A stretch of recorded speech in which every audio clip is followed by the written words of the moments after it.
the one piece of a career advice you wish someone had given you when you were starting out? The best piece of advice would be probably to embrace learning and invest in your own skill, or actually better said, in your own skills, because the technology landscape keeps changing. Framework change, programming languages go in and out of fashion, but the skills that you pick along the way is the most important thing you can do to invest in yourself. So that would be my best advice that I will give to myself. The people that I've known in this industry that are most successful, be it as engineers or people leaders, are people that are very passionate about tech, and that keeps them curious and keeps them able also to reinvent themselves. So what's important is to not get too attached to a particular technology, because the landscape changes too quickly. This was true 20 years ago, and it's even more true now with the age of large language models where we live in now. Everything keeps changing, but the skills you pick, it's what's important. And this curiosity also translates in people skills. So learning to ask questions, to ask for clarification, to keep channels of communication open with stakeholders, and the learning that most of the challenges in engineering comes from the difficulty in communication between tech people and non-tech people. So learning to ask questions, it's very important, not only from the day-to-day job life, but also to build the human relationships and your network of people that you know during time. So this would be my advice.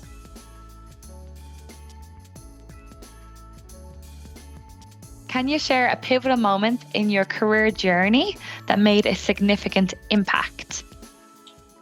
I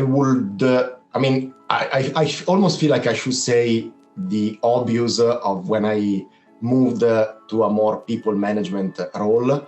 But the reality is that when I think back at it, the most important moment in my career was when I acquired a mentor. And it's so important, and it's even true to this day. And at the time, it was my first job in Australia when I moved from Italy. And I had the luck to work with a more senior engineer who took me under their wings.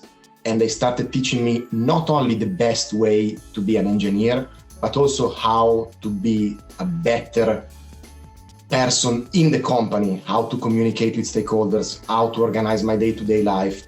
And that has really helped me to broaden my horizon. I had someone showing me how to do things the best way for the company, but also for myself. And that was really important because it really helped me shift my perspective. And even to this day, I am very lucky to have a mentor. They are very talented. We chat once a month and we bounce ideas off each other. I get so much to learn from them. And I think the key bit here is that you don't necessarily need to have someone in your same industry or someone that has more skill than you in a particular field, but just someone that has an expertise in a field and that they can teach you their way of doing things. And it's incredibly valuable even just to have someone to talk with, like the rubber ducky debugging, which is a concept in programming which you talk to a rubber duck to bounce ideas off. And it works really well, and it works even more when you actually have a human to talk with. So acquiring a mentor is probably the most important event in my career by far.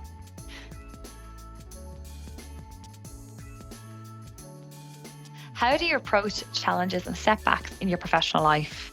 And what's your go-to strategy for overcoming them?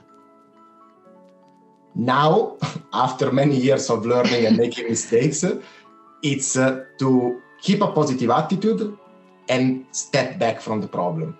So during my career, I made so many mistakes and very bad decisions because I rushed into making a decision, because I had a sense of duty, a sense of urgency to jump on a challenge or an engineering, a programming problem, and that has most of the time made the situation worse. So during the years, I learned that the best course of action is to take a step back, see where things are more clearly, and then approach the challenge in a more positive way. And I kind of learned that to have that positive attitude, you also need to be a bit distant from the issue, to be able to have that time, that breathing room, that space to find new ideas. And this is true for programming challenges, because giving you a bit of space to think almost always allow you to see things from a different angle. But it's even more important in people management, in having difficult conversations. It's very, very important to have the ability to step back and to have that capability, to have that space, and to have that positive attitude. It's very important, in my view, of course, to have a good work-life balance, to have passions outside your job that allow you to not get too attached or too personal about a problem.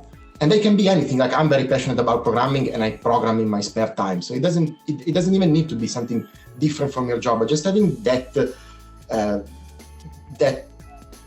life outside of work, which I think makes you a better employee as well.